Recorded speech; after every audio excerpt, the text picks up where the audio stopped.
Frankenstein by Mary Shelley. Chapter 1. I am by birth a Genevese, and my family is one of the most distinguished of that republic. My ancestors had been for many years councillors and syndics, and my father had filled several public situations with honour and reputation.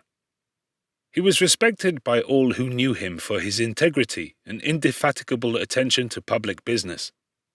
He passed his younger days perpetually occupied by the affairs of his country. A variety of circumstances had prevented his marrying early, nor was it until the decline of life that he became a husband and the father of a family. As the circumstances of his marriage illustrate his character, I cannot refrain from relating them.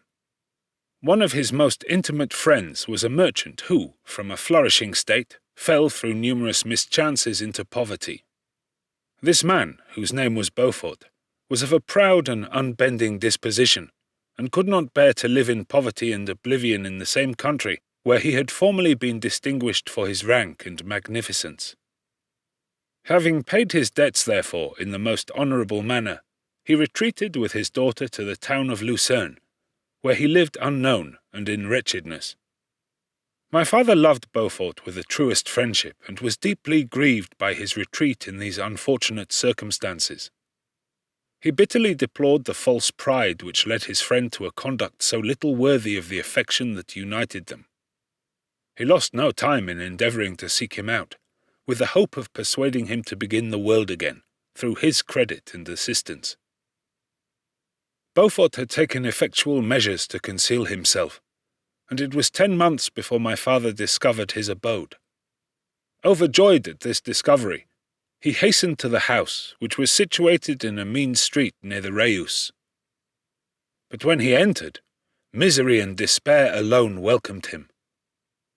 Beaufort had saved but a very small sum of money from the wreck of his fortunes, but it was sufficient to provide him with sustenance for some months, and in the meantime he hoped to procure some respectable employment in a merchant's house.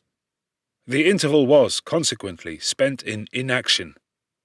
His grief only became more deep and rankling when he had leisure for reflection, and at length it took so fast hold of his mind that at the end of 3 months he lay on a bed of sickness, incapable of any exertion. His daughter attended him with the greatest tenderness, but she saw with despair that their little fund was rapidly decreasing, and that there was no other prospect of support. But Caroline Beaufort possessed a mind of an uncommon mould, and her courage rose to support her in her adversity. She procured plain work, she plaited straw, and by various means contrived to earn a pittance scarcely sufficient to support life. Several months passed in this manner. Her father grew worse. Her time was more entirely occupied in attending him, her means of subsistence decreased, and in the 10th month her father died in her arms, leaving her an orphan and a beggar. This last blow overcame her, and she knelt by Beaufort's coffin weeping bitterly when my father entered the chamber. He came like a protecting spirit to the poor girl, who committed herself to his care, and after the interment of his friend he conducted her to Geneva and placed her under the protection of a relation. 2 years after this event, Caroline became his wife.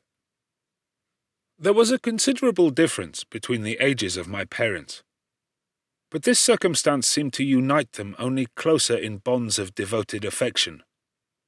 There was a sense of justice in my father's upright mind, which rendered it necessary that he should approve highly to love strongly. Perhaps, during former years he had suffered from the late discovered unworthiness of one beloved, and so was disposed to set a greater value on tried worth. There was a show of gratitude and worship in his attachment to my mother, differing wholly from the doting fondness of age, for it was inspired by reverence for her virtues, and a desire to be the means of, in some degree, recompensing her for the sorrows she had endured, but which gave inexpressible grace to his behaviour to her. Everything was made to yield to her wishes and her convenience. He strove to shelter her, as a fair exotic is sheltered by the gardener, from every rougher wind, and to surround her with all that could tend to excite pleasurable emotion in her soft and benevolent mind. Her health, and even the tranquillity of her hitherto constant spirit, had been shaken by what she had gone through. During the 2 years that had elapsed previous to their marriage, my father had gradually relinquished all his public functions, and immediately after their union they sought the pleasant climate of Italy and the change of scene and interest attendant on a tour through that land of wonders, as a restorative for her weakened frame. From Italy they visited Germany and France. I, their eldest child, was born at Naples, and as an infant accompanied them in their rambles. I remained for several years their only child. Much as they were attached to each other, they seemed to draw inexhaustible stores of affection from a very mine of love to bestow them upon me. My mother's tender caresses and my father's smile of benevolent pleasure while regarding me are my first recollections. I was their plaything and their idol, and something better, their child, the innocent and helpless creature bestowed on them by heaven, whom to bring up to good, and whose future lot it was in their hands to direct to happiness or misery, according as they fulfilled their duties towards me. With this deep consciousness of what they owed towards the being to which they had given life, added to the active spirit of tenderness that animated both, it may be imagined that while during every hour of my infant life I received a lesson of patience, of charity, and of self-control, I was so guided by a silken cord that all seemed but one train of enjoyment to me. For a long time I was their only care. My mother had much desired to have a daughter, but I continued their single offspring. When I was about 5 years old, while making an excursion beyond the frontiers of Italy, they passed a week on the shores of the Lake of Como. Their benevolent disposition often made them enter the cottages of the poor. This to my mother was more than a duty.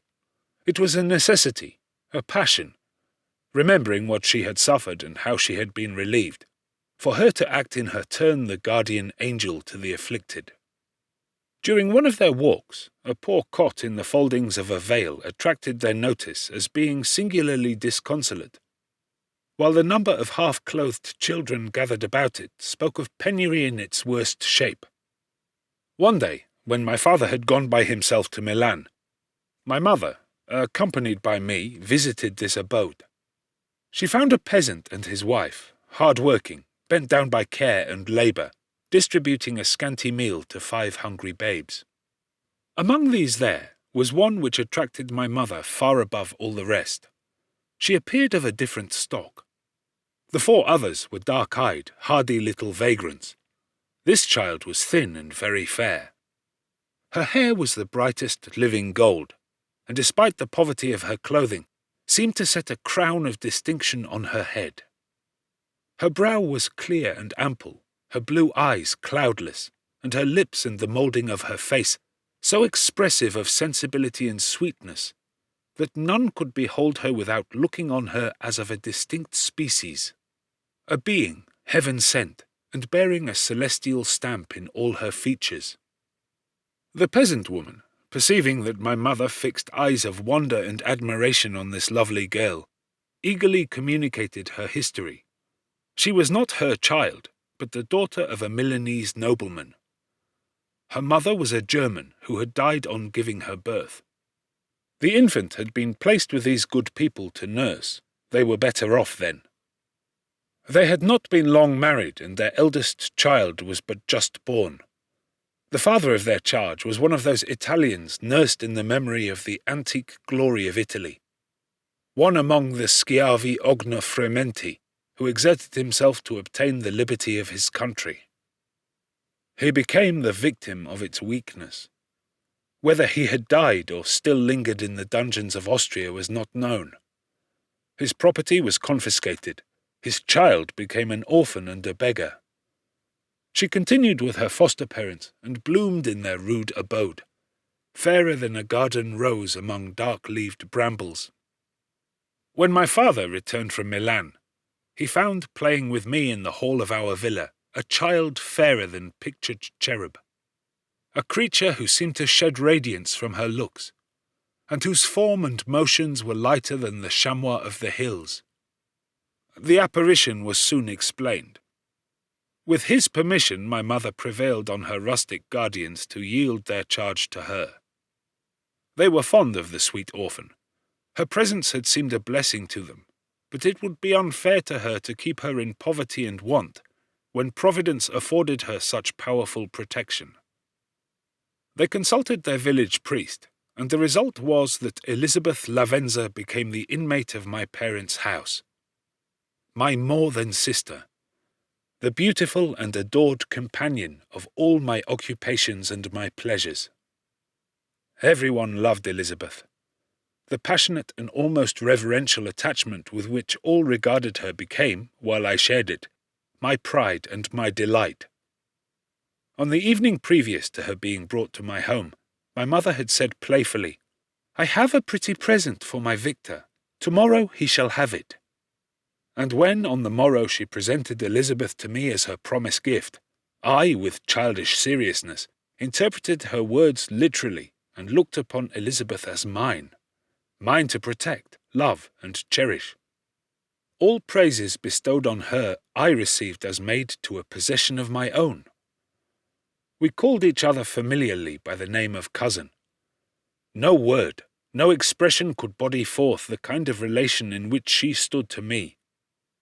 My more than sister, since till death she was to be mine only.